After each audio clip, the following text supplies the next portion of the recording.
ಈಗ ಕಾಂಗ್ರೆಸ್ ಮನೆಯಲ್ಲಿ ನೋಡ್ತಾ ಇದ್ದೀವಿ, ಎಲ್ಲೋ ಒಂದು ಕಡೆ ಅವರ ಆಂತರಿಕ ಕಚ್ಚಾಟಗಳಿಗೆ ತಾತ್ಕಾಲಿಕವಾದಂಥ ಫುಲ್ ಸ್ಟಾಪ್ ಬಿದ್ದಿದೆ.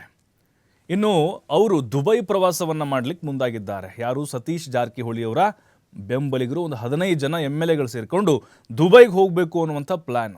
ಆಲ್ರೆಡಿ ಇದು ಈ ದಸರಾ ಇತ್ತಲ್ವಾ, ಮೈಸೂರು ದಸರಾ, ಆ ಟೈಮ್ನಲ್ಲಿ ದೊಡ್ಡ ಮಟ್ಟದ ಚರ್ಚೆ ಕಾರಣ ಆಗಿತ್ತು. ಏನಪ್ಪ ಸತೀಶ್ ಜಾರಕಿಹೊಳಿ ಮಹಾರಾಷ್ಟ್ರದ ಅಜಿತ್ ಪವಾರ್ ಥರ ಆಗಿಬಿಡ್ತಾರಾ, ಸರ್ಕಾರ ಬಿದ್ದೋಗ್ಬಿಡುತ್ತಾ, ಏನೋ ಒಂದು 20-30 ಜನ ದುಬೈಗೆ ಹೋಗ್ತಿದ್ದಾರಂತೆ, ಸರ್ಕಾರಕ್ಕೆ ಆಟಮ್ ಬಾಂಬ್ ಏನಾದರೂ ಫಿಕ್ಸ್ ಮಾಡ್ತಿದ್ದಾರಾ, ಈ ರೀತಿ ಚರ್ಚೆಗಳು ಶುರುವಾಗ್ತಾ ಇತ್ತು. ಅಲ್ಲಿ ಸ್ಟಾಪ್ ಆಗಿತ್ತು. ಈಗ ಮತ್ತೆ ಶುರುವಾಗಿದೆ.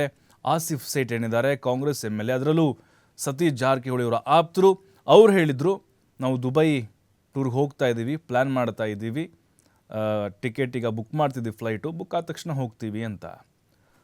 ಅವ್ರು ಹೇಳಿರುವಂಥ ಒಂದೇ ಹೇಳಿಕೆ ಇದೆಯಲ್ವಾ, DK ಶಿವಕುಮಾರ್ ಅವರ ಆಕ್ರೋಶಕ್ಕೆ ಕಾರಣ ಆಗಿಬಿಡ್ತು.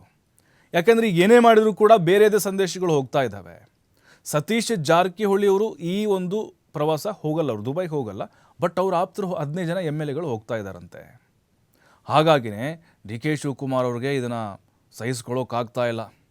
ಯಾರು ದುಬೈಗೆ ಹೋಗಬಾರ್ದು, ಪಕ್ಷದ ಅಧ್ಯಕ್ಷ ನಾನಿದ್ದೀನಿ, ಬೇರೆ ಮೆಸೇಜ್ಗಳು ಪಾಸ್ ಆಗ್ತಾ ಇದೆ, ಈ ಟೈಮ್ನಲ್ಲಿ ಹೋಗೋದು ಬೇಡ ಅಂಥೇಳಿ ಆಸಿಫ್ ಸೇಠ್ನ ಕಾರಲ್ಲಿ ಕರ್ಕೊಂಡೋಗಿ ಅವ್ರಿಗೆ ಸಮಾಧಾನ ಮಾಡಿ, ಯಾಕೆ ಹೋಗ್ತಾ ಇದ್ದೀರಿ, ಈ ಟೈಮಲ್ಲಿ ಹೋಗೋದು ಬೇಡ, ಮುಂದಿನ ದಿನಗಳಲ್ಲಿ ನೀವು ಪ್ರವಾಸವನ್ನು ಕೈಗೊಳ್ಳಿ, ಅದರ ಒಂದು ಚರ್ಚೆ ನಾವು ಮಾಡೋಕ್ಕೆ ಹೋಗೋದಿಲ್ಲ, ಆದರೆ ಸಮಯ ಈಗ ಏನೇ ಮಾಡಿದರೂ ಅದು ಅನಾನುಕೂಲತೆಯ ಪರಿಣಾಮವನ್ನು ಬೀರುತ್ತೆ ಅನ್ನುವುದನ್ನು DK ಶಿವಕುಮಾರ್ ಅವರಿಗೆ ಅರಿವಿಗೆ ತಂದಿದ್ದಾರೆ.